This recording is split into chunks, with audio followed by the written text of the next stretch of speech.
গর্ভাবস্থায় সাধারণত যেসব কারণে পেট টানটান বা শক্ত হয়। জরায়ুর মাংসপেশির স্ট্রেচিং বা টান।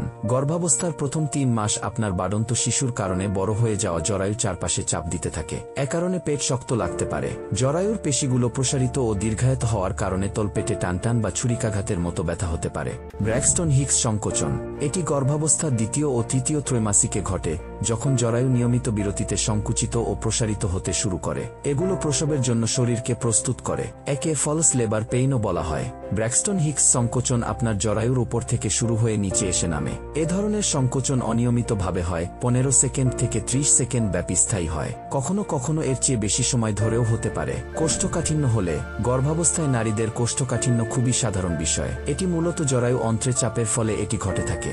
এছাড়া শরীরে প্রোজেস্টেরন যুক্ত হওয়ায় গ্যাস্ট্রোইন্টেস্টাইনাল ট্র্যাক্টকে ধীর করে ফেলে, আর এইভাবে একজন গর্ভবতী মহিলার কোষ্ঠকাঠিন্য বুঝতে পারেন। কোষ্ঠকাঠিন্যর ফলে আপনার পেট শক্ত এবং টানটান হতে পারে।